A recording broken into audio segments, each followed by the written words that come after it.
নমস্কাৰ বন্ধু বান্ধৱীসকল, আজি আমাৰ গাঁৱৰ অৰ্থাৎ চামাগাঁও মালাংকনাৰ শ্ৰী শ্ৰী লাখৰ গোঁসাই ও মা বাগেশ্বৰী মন্দিৰৰ পূজা সম্পৰ্কীয় ব্লগ লৈ আপোনালোকৰ মাজত তো চাই থাকক ভিডিঅ'টো। এই মন্দিৰটো প্ৰতি বছৰে বহাগৰ 5 তাৰিখে ৰাজহুৱাভাৱে পূজা অৰ্চনা কৰা হয়। এই মন্দিৰটো মই শৈশৱ কালৰ পৰাই পাই আহিছোঁ, অৰ্থাৎ স্থাপিত হয় ইংৰাজী 1996 চনত।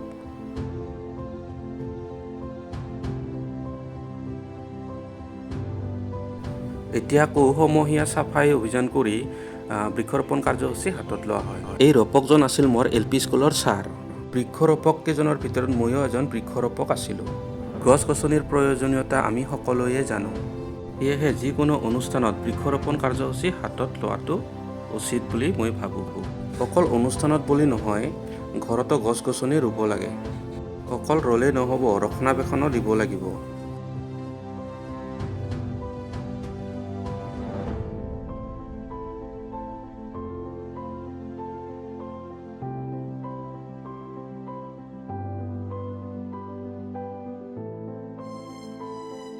ফাইনেলি হ'ল বাৰু।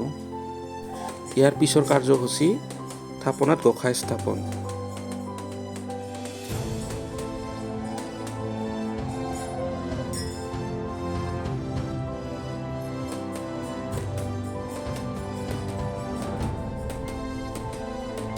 পূজাৰ যি ৰীতি নীতি নিয়ম সেই অনুসাৰে থাপনাত গোঁসাই স্থাপন কৰা হয়।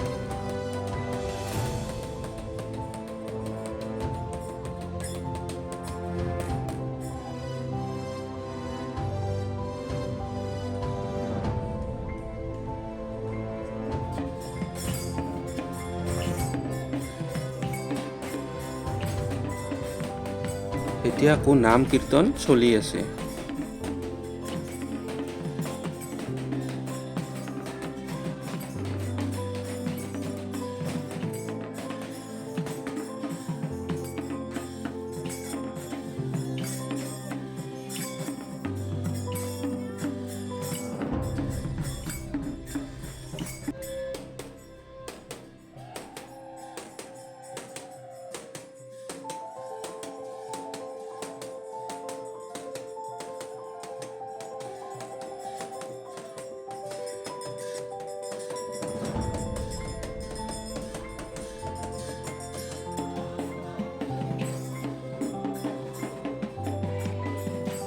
ভক্তপ্ৰাণ ৰাইজৰ ভিৰ হৈ থকা দেখা যায়। এতিয়া আকৌ সেয়া ল'লোঁ, অসমীয়া নতুন বৰ্ষটো যাতে ভালে কুশলে যায়।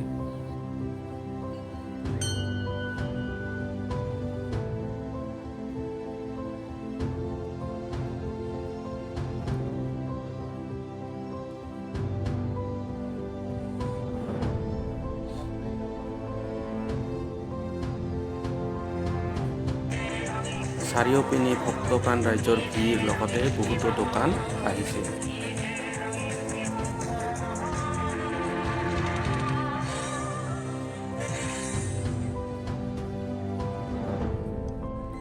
এইবাৰ আকৌ মেলালৈ প্ৰৱেশ কৰিলোঁ। সকলো ধৰণৰ দোকানেই আহিছে বাৰু। ষ্টেচনাৰীৰ দোকান, চশমা দোকান, কুঁহিয়াৰ ৰসৰ দোকান, আইচক্ৰীমৰ দোকান, বেলুনৰ দোকান, মিঠাইৰ দোকান, সকলোবোৰ দোকানেই আহিছে।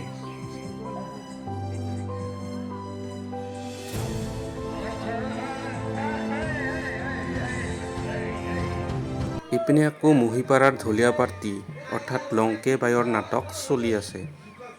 লংকে বাই বুলি ক'লে ক'ব নালাগে, সকলোৱে জানে।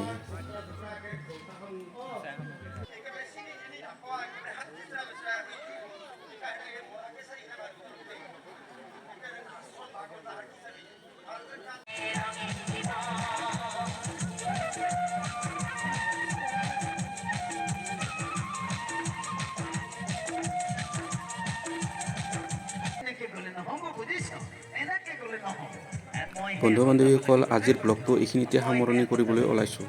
যদি ভিডিঅ'টো ভাল পাইছে লাইক কমেণ্ট শ্বেয়াৰ লগতে ছাবস্ক্ৰাইব কৰি দিব আৰু ফেচবুক পেজ আৰু ইনষ্টাগ্ৰামটো ফ'ল' কৰি দিব। তো আজিলৈ বাই বাই, নেক্সট ভিডিঅ'ত লগ পাম।